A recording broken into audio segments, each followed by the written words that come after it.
ನಾನು ಮೊದಲೇ ಹೇಳಿದೆ, ಪ್ರದೀಪ್ ಈಶ್ವರ್ ಭಾಷಣ ಸೆಂಚುರಿ. ಪಾಕಿಸ್ತಾನದ ವಿರುದ್ಧ ಭಾರತ ದುಬೈನಲ್ಲಿ ಏಷ್ಯಾ ಕಪ್ ಮ್ಯಾಚ್ ಹೊಡೆದ್ರಲ್ಲ, ಆ ರೀತಿ ಹೊಡೆದಾದ್ಮೇಲೆ ನಮ್ದೊಂಥರ ಬಾಂಗ್ಲಾದೇಶದ ಮ್ಯಾಚ್ ಇದ್ದಂಗೆ. ಆದ್ರೆ ಪ್ರದೀಪ್ ಈಶ್ವರ್ ಭಾಷಣನ ಪ್ರಪ್ರಥಮವಾಗಿ ವೇದಿಕೆಯಲ್ಲಿ ಕೇಳಿದೆ. ಅವ್ರ ಪಕ್ಕ ಕುತ್ಕೊಂಡು ವಿಧಾನಸಭೆಯಲ್ಲಿ ಅಧ್ಯಕ್ಷರೇ ಪ್ರದೀಪ್ ಕುತ್ಕೋ ಅವ್ರಿಗೇನಾದ್ರೂ ವಿರೋಧ ಪಕ್ಷದ ನಾಯಕ ಅಂತ ಯಾರು ಇದ್ರೆ ನಮ್ ಸ್ಪೀಕರ್ ಮಾತ್ರ.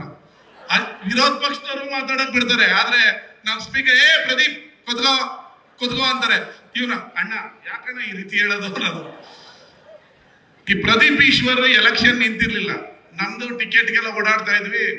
ಸೀಕಲ್ ರಾಮಚಂದ್ರ ಅಂತ ಬಿಜೆಪಿಯಿಂದ ಶಿರಲ್ಘಟ್ಟದಲ್ಲಿ ಎಲೆಕ್ಷನ್ ನಿಂತಿದ್ರು.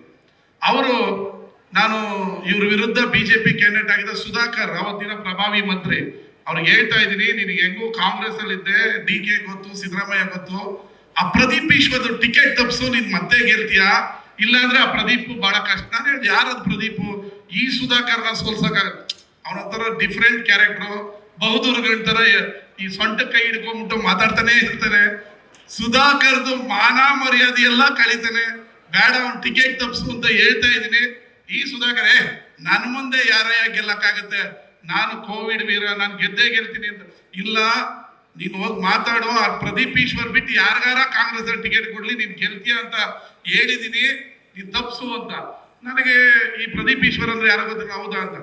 ಎಲೆಕ್ಷನ್ ಆಯ್ತು, ನಾನ್ ಗೆದ್ದಿದ್ದೆ, ಟಿವಿಲಿ ನೋಡ್ತಿದ್ದೆ, ಪ್ರದೀಪ್ ಈಶ್ವರ್ ಸುಧಾಕರ್ ವಿದ್ದ ಜಯಬೇರಿಯಿಂದ ಬಂದಿತ್ತು. ಅವಾಗ ಗೊತ್ತಾಯ್ತು ಈ ಕ್ಯಾರೆಕ್ಟರ್ ಯಾರು ಅಂತ.